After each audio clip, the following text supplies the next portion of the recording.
You wonder why they have come? I heard you done a lot of evil over there. My workers expect me to be hard, but truthful. If Jane Austen and Charles Dickens had ever written something together, it would probably look like North and South. It's based on Elizabeth Gaskell's novel, and it does this thing where you get the romance and class tension of an Austen story set against the industrial misery of a Dickens story. Margaret Hale is a Southern belle who gets dragged to the industrial north of England, and she hates everything about it. She starts befriending mill workers, which catches the attention of John Thornton, this brooding mill owner played by Richard Armitage. He thinks she's meddling. She thinks he's heartless. There's a worker strike brewing, people are getting sick, families are falling apart, and somewhere in the middle of all that, these two people who can't stand each other start to actually understand one another.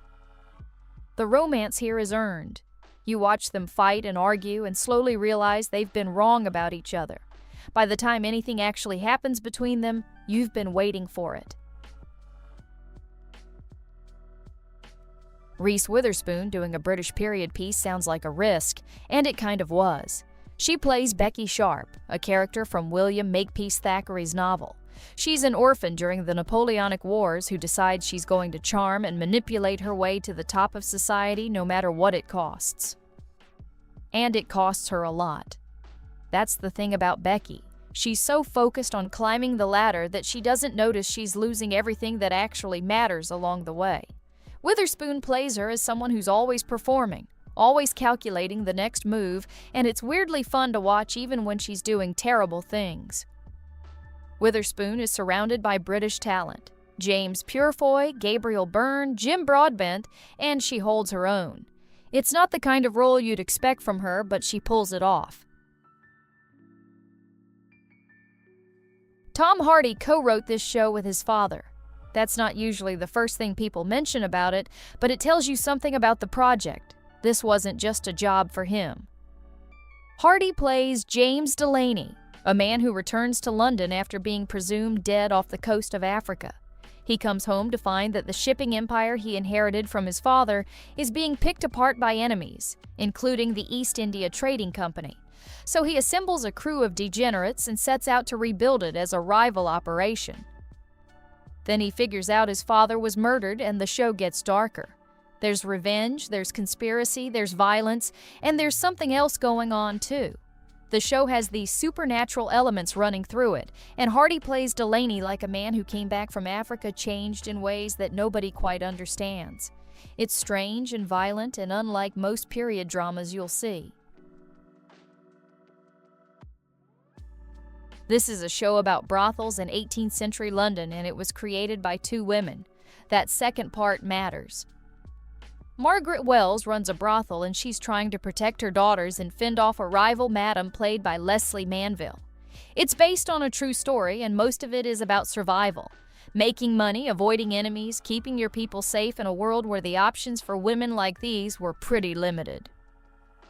What makes Harlots different is that it was created and produced by two women, Moira Buffini and Alison Newman, and they brought in a bunch of female directors.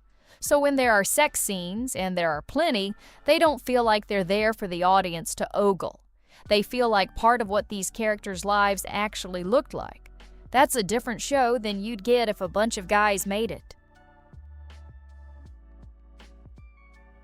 Timothée Chalamet plays a prince who wants absolutely nothing to do with being king.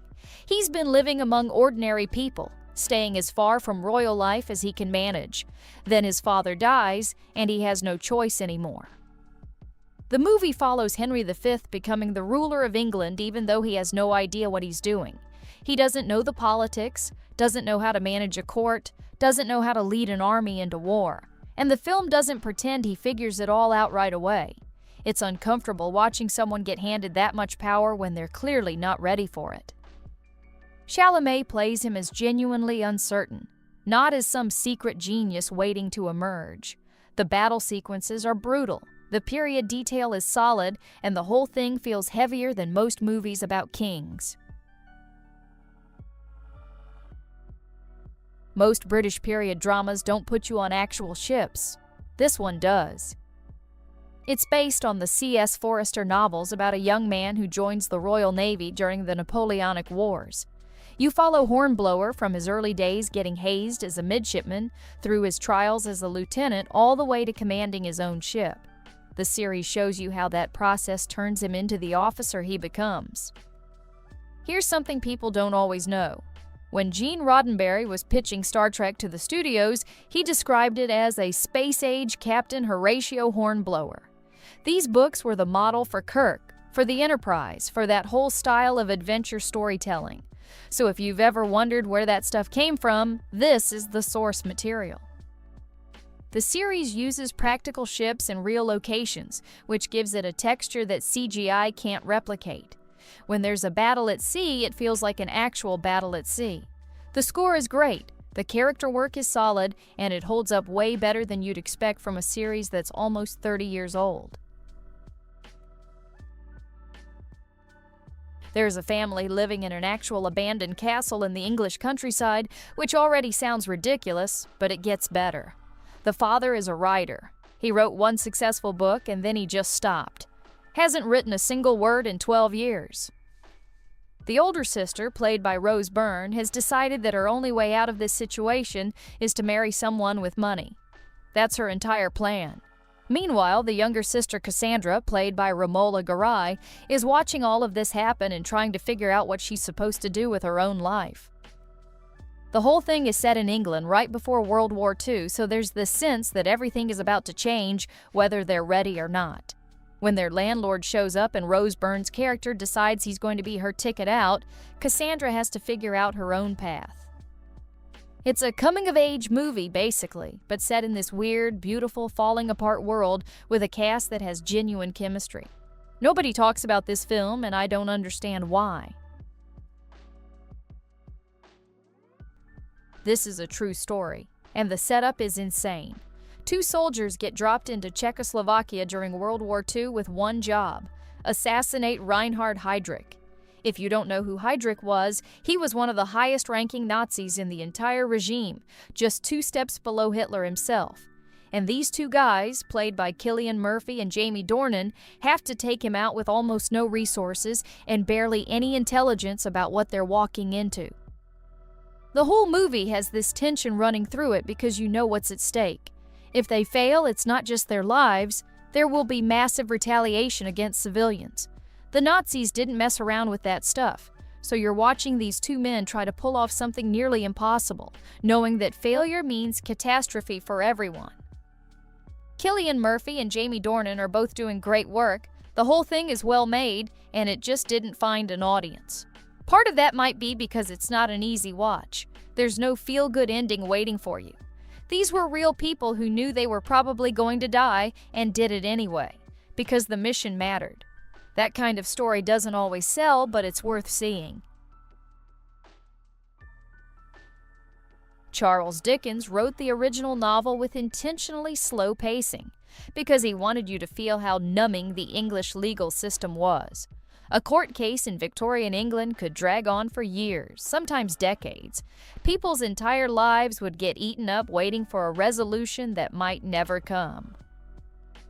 The story follows 2 orphans who are supposed to inherit a lot of money, but they can't touch any of it until their case gets settled. And the case just keeps going. Year after year after year, nothing gets resolved, and they have to try to build lives for themselves while this thing hangs over them.